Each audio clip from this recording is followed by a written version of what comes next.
Fala pessoal, aula de número 15 hoje. Hoje a gente vai falar dos exercícios, ou melhor, das máquinas com polia. Nas aulas anteriores, a gente analisou tanto um exercício num diagrama de corpo livre, que ali a gente vai ter a força da gravidade atuando, somente na vertical para baixo. Obviamente ela sempre vai atuar na vertical para baixo, mas aí no caso a única força atuando no diagrama de corpo livre é a força peso na vertical para baixo, E a gente analisou também os exercícios em cabos, como por exemplo um crossover, Quando eu não tenho um peso livre, mas eu tenho um cabo, e a gente analisou que esse cabo, que vai ser ali o meu vetor, que vai nortear a linha de ação da resistência, vai estar ora numa distância menor e ora numa distância maior em relação à articulação, Então a gente observou isso aqui também, que o cabo vai ser sempre essa linha para onde o vetor vai apontar com magnitude, direção e sentido, e a distância basicamente dessa linha até a articulação. Então a gente vê aqui a linha até a articulação, essa distância perpendicular entre a articulação e a linha de ação da resistência é o meu braço de momento de resistência. Então, quando eu tenho um cabo, eu vou analisar essa linha de acordo com a orientação do cabo. E quando eu tenho um diagrama de corpo livre, eu sempre vou entender que quando o peso está paralelo ao solo, eu vou ter ali um ângulo de 90 graus e, consequentemente, a fase mais difícil do exercício. E aí eu vou modulando o meu corpo, de acordo com o que eu pretendo. Então, aqui, por exemplo, eu tenho em 90 graus aqui o halter. O halter está em 90 graus em relação ao solo, paralelo ao solo, Só que o meu ombro está com uma abdução de 45 graus. Então, aqui eu tenho um momento de maior torque quando eu tenho o peso, ou seja, o halter, essa resistência paralela ao solo, mas para que a resistência esteja paralela ao solo, meu ombro está em 45 graus. Diferente dessa outra imagem, que quando eu tenho a maior resistência, meu ombro está em 90 graus. Então, como a gente falou já nas aulas anteriores, aqui, por exemplo, eu tenho um exercício que a fase mais difícil, a curva torque-ângulo, é mais difícil quando o ombro está em 90 graus. E aqui, a curva torque-ângulo mais difícil vai ser quando o peso também estiver paralelo ao solo, mas o meu ombro vai estar em 45 graus. Então, eu vou analisando isso, é a curva torque-ângulo. Em que momento eu tenho maior torque durante a curva ali daquele exercício. Então, aqui eu teria em 90 graus de abdução. E aqui eu teria em 45 graus de abdução, pensando no ombro. E agora a gente vai olhar um pouco para as máquinas, A gente analisou os cabos, como aí no caso do coice, extensão de quadril. E agora, quando eu for para uma máquina. Então, basicamente nas máquinas, a gente vai ter dois tipos de polia. A gente pode ter uma polia de raio fixo, que é essa primeira que eu coloquei aqui, e depois uma polia de raio variável. A imagem mais comum que a gente vai encontrar na internet é essa, que é a polia tipo CAM. Vamos entender um pouco melhor a diferença entre essas polias. A polia de raio variável, a gente vai observar em algumas máquinas, como por exemplo o crossover. A gente não vai analisar aqui se tem duas polias ou, enfim, o sistema mecânico de como essa máquina está montada para dividir a força-peso, Não é essa a ideia. É analisar somente o tipo de polia. Então é muito comum, a gente encontrar no crossover essa polia redondinha, aquela polia que é perfeitamente, ali redondinha. Então ela é igualzinha em todas o seu diâmetro, toda a sua borda, ela é redondinha. E algumas máquinas, principalmente cadeiras, extensoras e flexoras, independente da marca, eu peguei aleatoriamente alguns exemplos que eu achei aqui, de imagens da internet. A gente vai observar aqui, olha só, a polia nesse tipo de máquina, ela é de raio variável. Então você observa que, por exemplo, aqui onde está o cursor, é o eixo da máquina, onde tem ali aquele parafuso, a parte central, onde a máquina tem um eixo. Desse eixo até aqui, por exemplo, eu tenho um raio de uma determinada distância. E é nítido que daqui para cá, eu tenho um raio com outra distância. Ou seja, se daqui para cá eu tenho um raio e daqui para cá eu tenho outro raio, quer dizer que esse raio é variável. A gente já aprendeu o que é raio lá nas aulas anteriores, lá em cima, sobre trigonometria, o círculo trigonométrico. Então, raio vai ser a distância entre o centro da circunferência e a borda. Então, quando eu tenho aqui, por exemplo, um raio fixo, olha só. do centro dessa circunferência até a borda, eu tenho uma determinada distância. Se eu pegar esse raio e fizer agora daqui para essa borda ou daqui para esse local da borda, em qualquer local que eu sair do centro e for para em qualquer ponto da borda, eu vou ter uma mesma distância. Então o raio é fixo. Olha aqui, se eu sei que o torque é produto da força, no caso, pelo momento, aqui no caso o raio. Então, né, o torque é igual força vezes raio.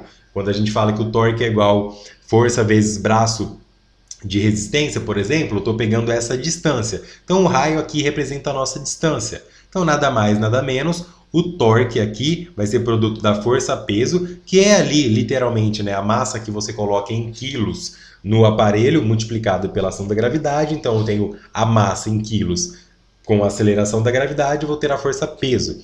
Então, eu pego essa força-peso e vou multiplicar aí, no caso, pelo raio. Mas a gente não precisa ficar agora tão atento, né, a essas contas, a esses cálculos, exatamente qual vai ser o número exato. Mas eu preciso entender que nesse raio fixo, se a força for a mesma, eu for lá e colocar 10 kg, que vão representar 100 newtons, eu deixo esses 100 newtons e começo a fazer o exercício numa polia de raio fixo, esses 100 newtons, né, vão estar sempre representando 100 newtons.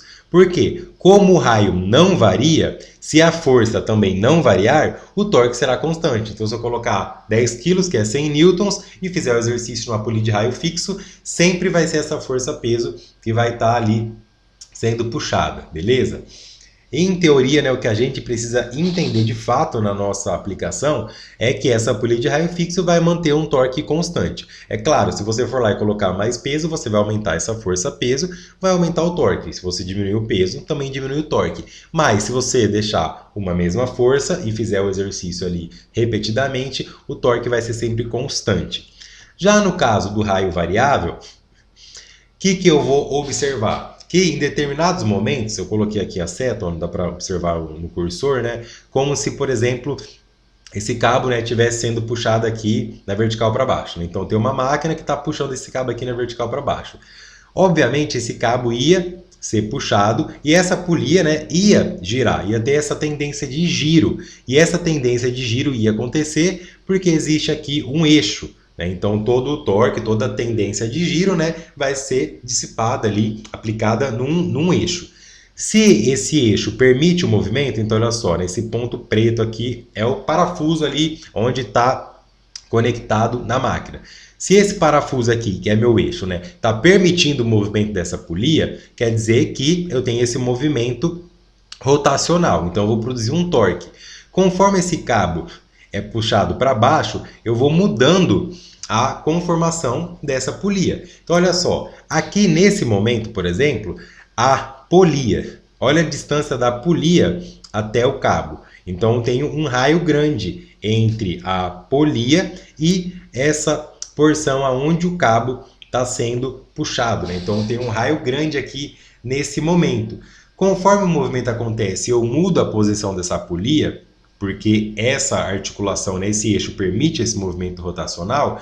Olha só, esse raio agora vai estar mais próximo da borda dessa polia.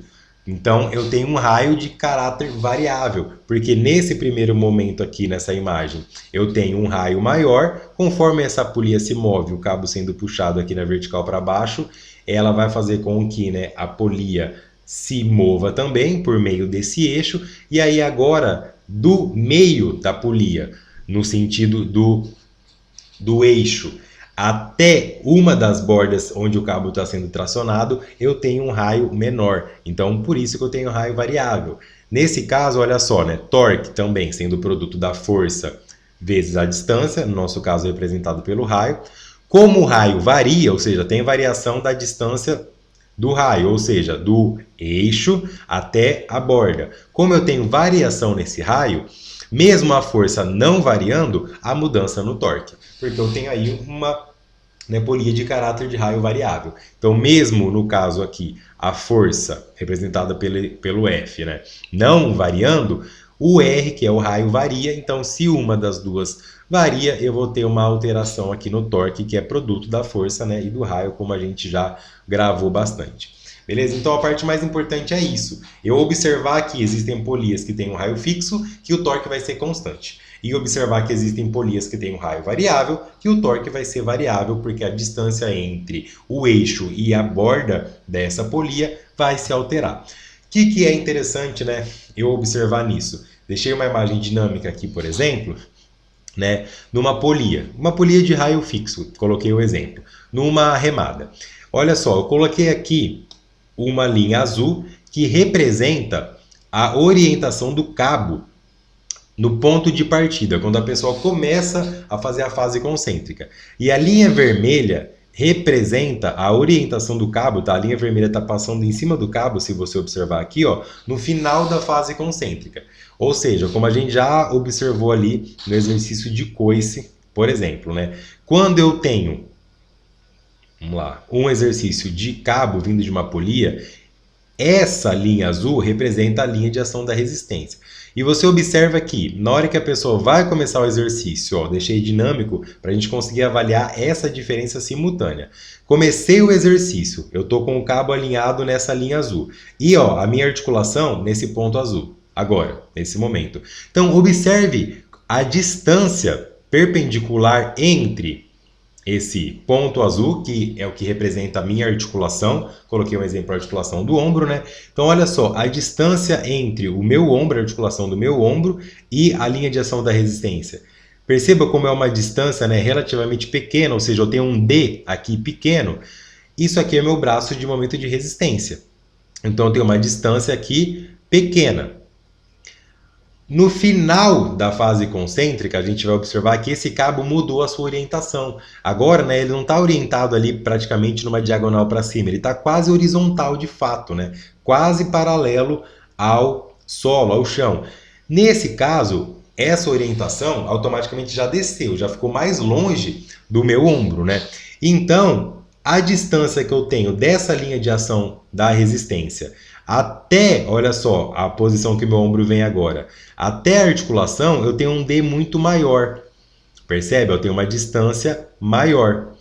Ou seja, eu tenho um exercício que no começo é leve para eu fazer, porque eu tenho uma distância relativamente pequena, e no final é pesado para eu fazer, porque eu tenho uma distância entre a articulação e a linha de ação da resistência grande. Então ele começa mais fácil e termina mais difícil. E eu estou observando aqui uma polia de raio fixo. Então é essa interação que a gente tem que entender, de como essas linhas interagem com o corpo.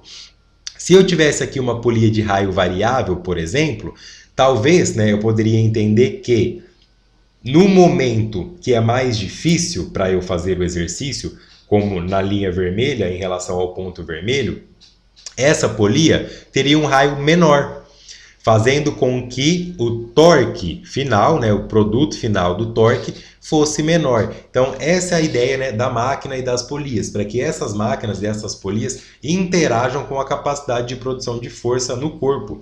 Então, duas coisas importantes que a gente vai observar aí no decorrer das próximas aulas. Primeira coisa, que a gente já avaliou, a distância entre a articulação e a linha de ação da resistência. Então, se eu tenho uma distância menor, tenho um D menor, tenho um braço de resistência menor.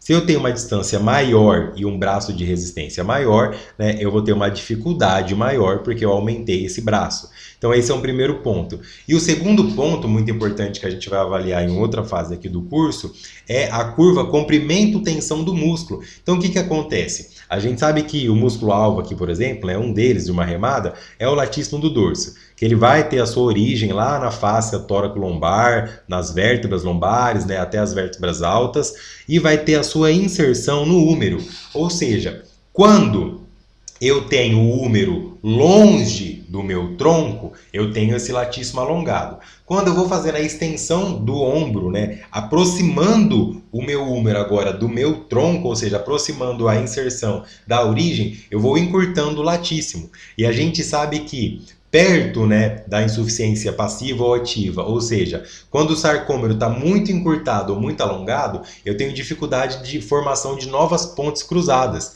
principalmente nesse grau de encurtamento muito grande. Então, quando o meu latíssimo está muito curto, muito contraído, o sarcômero está bem aproximado lá, né, nos seus filamentos, as linhas deles estão próximas. Então, sempre tem que ter na cabeça lá a anatomia e a estrutura do sarcômero. Quando eu tenho essas linhas Z muito próximas, eu vou ter dificuldade da formação de novas pontes cruzadas. Então, eu tenho dificuldade de produção de força. E olha só, que hora que isso acontece? Bom, numa remada, a hora mais difícil para eu produzir força é quando o latíssimo está muito encurtado, ou seja, nessa extensão, né, nessa hiperextensão do ombro. É difícil produzir força. E justamente nesse momento que é difícil produzir força por causa da curva comprimento-tensão do músculo, é que eu tenho o maior braço de resistência, ou seja, fica difícil para eu fazer força porque o músculo já está bem encurtado, com dificuldade de manter novas pontes cruzadas, e além dessa dificuldade muscular, fisiológica, tem a dificuldade mecânica. Então eu somo duas dificuldades na remada. Você pode perceber que quando a pessoa vai fazer uma remada baixa, ela tem uma saída, né? E aí conforme o ombro vai ficando estendido e ela tenta puxar ali, né? Pegar o puxador e trazer no tronco, fica cada vez mais difícil, por dois motivos. A curva comprimento-tensão, que é o sarcômero muito encurtado, os filamentos já encurtados, e também porque esse braço de resistência vai ficando grande, né? Então eu tenho dois fatores que geram dificuldade na remada. Mecanicamente, o braço fica maior, a distância entre a linha de ação da força, né? Ou seja, o cabo fica numa distância relativamente grande da articulação, e o músculo fica bem encurtado. Então é muito interessante a gente ter essa avaliação de máquinas e a interação delas com a capacidade de gerar força, tá? Não é só entender a máquina, é entender como que a máquina conversa com o corpo humano. Por isso que, por exemplo, tem essas polias de raio variável. Em algumas máquinas esse raio, né, deve ser variável, é interessante como que seja variável, porque na hora que eu vou ter mais dificuldade de produzir força, esse raio pode ser menor, né, fazendo com que o torque externo seja menor. Ou seja, tá difícil para mim, a máquina tá mais leve, ela me ajuda. Tá fácil para mim, a máquina tá mais pesada. Então eu tenho mais harmonia de acordo com o decorrer do arco do movimento. Essa foi a aula de hoje. Qualquer dúvida pode deixar aqui ou na minha rede social, se você estiver assistindo, acompanhando. Beleza? Muito obrigado e até a próxima.